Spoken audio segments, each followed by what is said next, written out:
जय हिंद दोस्तों, आप सभी कैसे हैं। आशा करता हूं आप सभी अच्छे होंगे। आज के इस वीडियो में हम अलजेब्रा के ऐसे सवालों को देखेंगे जो आपके सब एग्जाम में पूछे ही जा रहे हैं। खासकर अभी जो रेलवे का एग्जाम हो रहा है उसमें ये क्वेश्चन आ ही रहे हैं।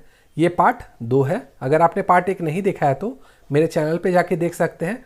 उसमें भी मैंने बहुत से इंपॉर्टेंट क्वेश्चन को कवर किया है। अगर आप दोनों पार्ट को देख लेते हैं तो आपका एग्जाम में कोई भी क्वेश्चन छूटेगा नहीं। तो चलिए एक एक करके इसे बनाना शुरू करते हैं।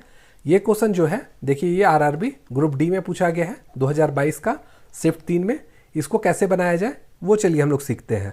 तो यहाँ पर देखिए ये दिया हुआ है रूट में x प्लस 1/x दिया हुआ है और हमें निकालना है x माइनस 1/x, यानी प्लस से हमें माइनस में जाना है। तो ये कैसे होगा? तो इसके लिए एक फार्मूला होता है, वो आप याद रखिएगा। ये फार्मूला होता है, अगर x प्लस 1/x a है तो 1 माइनस तो x माइनस 1/x होगा a स्क्वायर माइनस 4। और अगर x माइनस 1/x a है और x प्लस 1/x निकालना होगा तो ये हो जाएगा a स्क्वायर प्लस 4। यहाँ पर देखिए क्या है, प्लस में दिया हुआ है और प्लस से हमें माइनस में जाना है। तो इसका फॉर्मूला क्या है, देखिए a स्क्वायर माइनस 4। इसका मतलब रूट 29 का स्क्वायर हो जाएगा माइनस 4 हो जाएगा और इसका वर्गमूल हो जाएगा। तो यहाँ से आएगा 29 माइनस 4, इसका वर्गमूल हो जाएगा। तो यहाँ से 25 का वर्गमूल होगा तो आंसर आएगा हमारा 5, ऑप्शन नंबर ए। अगला सवाल चलिए देखते हैं। यहाँ पर देखिए क्वेश्चन जो है m का वैल्यू से दिया हुआ है और हमसे पूछा गया है m square plus 1/m square का मान क्या होगा। तो इसके लिए मैंने फॉर्मूला बताया था पार्ट 1 में, वो क्या था, अगर m प्लस 1/m ये a है और हमें m square plus 1/m square निकालना है तो ये होता है a स्क्वायर माइनस 4। ठीक है, तो यहाँ पर सिर्फ m दिया हुआ है और हमें m स्क्वायर के फॉर्म में लाना है। तो कैसे लाएंगे? तो यहाँ पर देखिए फॉर्मूला में क्या होता है, 1/m भी आता है। तो सबसे पहले हम यहाँ पे m का मान दिया हुआ है तो यहाँ से हम 1/m निकालेंगे।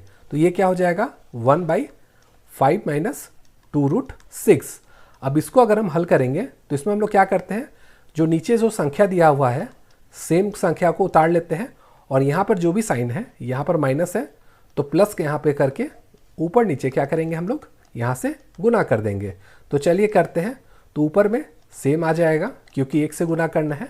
अब नीचे में देखिए क्या हो रहा है, a इसको मान लीजिए, इसको b मान लीजिए। तो ये हो जाएगा a minus B into A plus B. ये क्या होता है, ये होता है a square minus B square. तो यहाँ पर हम लोग चलिए कर लेते हैं। अब ऊपर जो है वो सेम रह जाएगा तो सेम का सेम उतार लेंगे। अब यहाँ पर देखिए क्या हो जाएगा, 5 का स्क्वायर 25 हो जाएगा, माइनस यहाँ से क्या आ जाएगा 24। तो इसका मान क्या हो जाएगा यहाँ से 5 प्लस 2√6। अब हमें क्या निकालना है, m प्लस 1/m, क्योंकि देखिए यहाँ पर ये रहेगा तभी ये फॉर्मूला में बैठा सकते हैं। तो यहाँ से क्या आएगा, देखिए m का मान यहाँ पे क्वेश्चन में दिया हुआ था 5 माइनस 2√6 और 1/m कितना है 5 प्लस 2√6। ये और ये कट जाएगा तो यहाँ से आया हमारा 10। अब हमें निकालना है m square plus 1/m square. तो ये क्या हो जाएगा, ये हो जाएगा 10 का स्क्वायर माइनस 2, क्योंकि इसका फॉर्मूला होता है a स्क्वायर माइनस 2। सॉरी यहाँ पर मैंने 4 लिख दिया था गलती से, ये 2 होता है। तो यहाँ पर हम लोगों ने 2 से माइनस कर दिया तो यहाँ से आंसर आएगा 98, ऑप्शन नंबर ए। अब अगला क्वेश्चन देखते हैं। यहाँ पर देखिए एक क्वेश्चन दिया हुआ है और इसका मान निकालना है। तो जब भी ऐसा क्वेश्चन दिया हो और यहाँ पर 0 दिया हो तो हम क्या करेंगे, दो वैल्यू को कुछ मान लेंगे, यानी वैल्यू पुटिंग से इसे बनाएंगे। तो इस क्वेश्चन में क्या करते हैं, हम x को 0 मान लेते हैं, आप कुछ भी मान सकते हैं, और y को मान लेते हैं यहाँ से 2। अब हम क्या करेंगे, इस समीकरण में बैठाएंगे। तो ये क्या हो जाएगा, 0 का पावर 1/3 हो जाएगा और यहाँ से आएगा 2 का पावर 1/3 माइनस z का पावर 1/3, ये हो जाएगा 0 के बराबर। तो इसका मान क्या हो जाएगा, इसका मान 0 ही हो जाएगा। अब हम अगर इस समीकरण को हल करेंगे तो यहाँ से क्या आ जाएगा, यहाँ से आ जाएगा z का पावर 1/3 इक्वल टू 2 का पावर 1/3। ये पावर से कट जाएगा तो z का मान यहाँ से आ जाएगा 2। तो x है 0, y है 2 और z है 2। तो हम क्या करेंगे, जो मान पूछा गया है वहाँ पर इसको बैठा देंगे। तो चलिए बैठा देते हैं। तो यहाँ से x प्लस वाई बोला गया है तो 0 प्लस 2 हो जाएगा, फिर माइनस z है तो यहाँ पर 2 फिर से आ जाएगा, इसका क्यूब प्लस क्या हो जाएगा 27 इंटू XYZ है। तो हम क्या करेंगे, यहाँ पर कुछ भी मान नहीं बैठाएंगे, क्योंकि देखिए x का मान क्या है, 0 है। इसका मतलब ये मान 0 हो गया है। अब इसको हल कीजिए तो यहाँ से क्या आएगा, ये 2 से 2 कट गया, यानी यहाँ भी 0 ही बचा है। इसका मतलब इसका मान हो जाएगा 0, ऑप्शन नंबर ए। अब अगला क्वेश्चन चलिए देखते हैं। यहाँ पर भी देखिए क्वेश्चन जो दिया है, इसको बनाने का सबसे आसान तरीका क्या है, इसमें भी हम लोग वैल्यू पुटिंग करेंगे।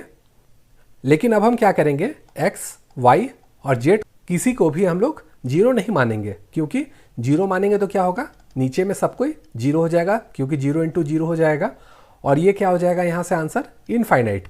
तो हमें जब भी क्वेश्चन में वैल्यू पुटिंग करना है तो इसे हम लोगों को इनफाइनाइट नहीं बनाना है। तो हम लोग इसे कैसे बनाएंगे, चलिए वो देखते हैं। तो यहाँ पर हम क्या करेंगे, x का मान 1 मान लीजिए, y का मान भी 1 मान लीजिए। अब हम यहाँ पर वैल्यू पुट करते हैं तो ये क्या हो जाएगा, 1 + 1 + z = 0। और यहाँ से अगर हम z का मान निकालेंगे तो ये आएगा -2।